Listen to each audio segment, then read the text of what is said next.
안녕하세요. 링티 대표이사 이원철입니다. 반갑습니다.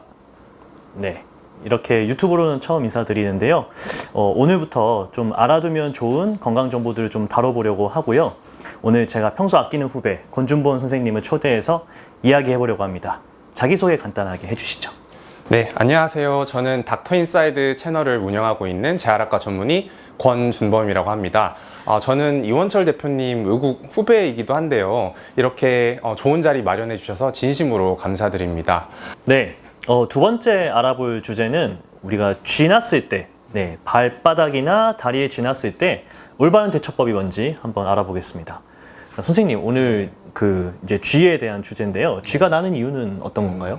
보통 운동을 하거나 잠을 잘 때 갑자기 이렇게 다리에 피가 안 통하면서 뭔가 굉장한 통증이 밀려오면서 뭔가 말 못할 괴로움을 좀 경험했던 분들이 정말 많으실 건데요.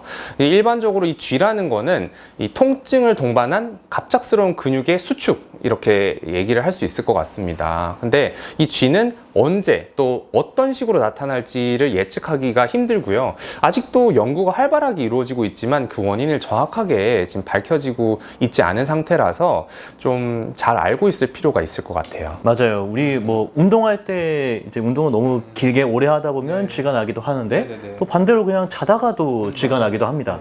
사실 이유가 딱 정해진 이유는 없는데요. 그 연구상으로는 크게 세 가지 정도가 가장 흔하다고 되어 있어요.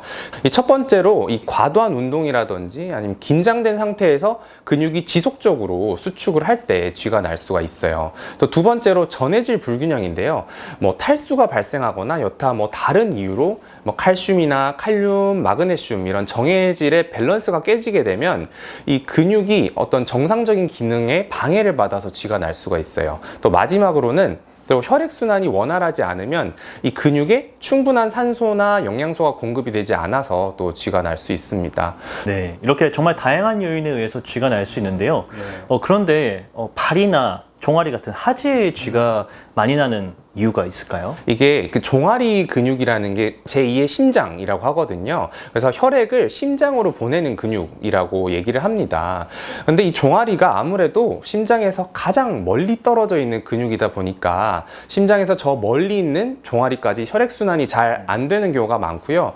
그래서 종아리가 만약에 내가 약하거나 좀 뭉쳐 있어서 혈액순환이 원활하게 안 되면 종아리에 쥐가 잘 날 수 있습니다.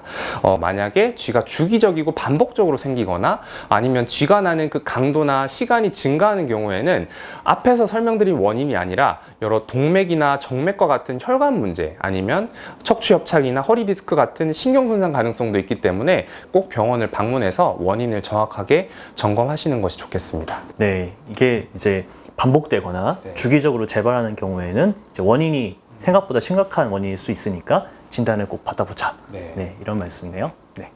일반적으로는 우리가 쥐를 경험하는 게 되게 드물게 발생을 하지만 이게 자주 발생하고 잘 때마다 이렇게 굉장히 고통을 주는 그런 분들도 계세요.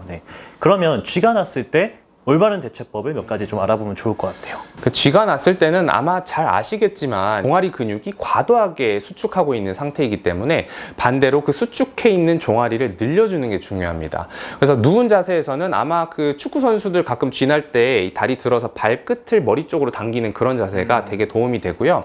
아니면 빨리 일어나가지고 가볍게 걸어주시는 것도 이 근육의 수축과 이완을 반복시키면서 빠르게 쥐를 풀 수 있는 그런 방법이 되겠습니다. 네, 아까 쥐의 정의를 이제 근육의 수축이라고 얘기하신 것처럼 이 근육을 다시 이완시켜 주거나 이 수축 이완을 반복시켜 줌으로써 쥐를 좀 빨리 해소시키는 데 도움이 된다. 이렇게 이해하면 되겠네요. 네. 그러면 평소에 좀 쥐가 안 나게끔 예방할 수 있는 방법이 있을까요? 혈액순환을 위해서 스트레칭을 해주고 또 종아리 근력 운동을 해주는 게 가장 중요하겠습니다. 특히 이 운동 전후로는 정기적으로 스트레칭을 해서 근육을 유연하게 유지를 해주고 과도한 운동이 이 근육의 과도한 수축을 유발한다고 했잖아요. 그래서 과도한 운동을 피해주고 또 꾸준히 또 규칙적으로 이 종아리 근력을 강화시키는 운동을 하는 것도 중요합니다. 스트레칭이 중요하다 말씀 주셨는데 말 나온 김에 우리 스트레칭의 대원칙에 대해서 꼭 한번 얘기를 나눴으면 해요.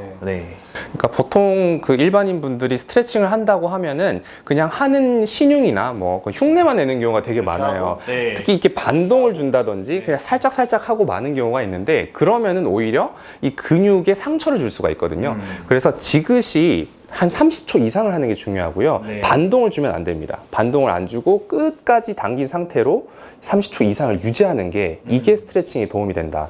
그리고 뻐근한 정도는 괜찮은데 통증이 생길 정도까지는 하시면 절대 안 됩니다.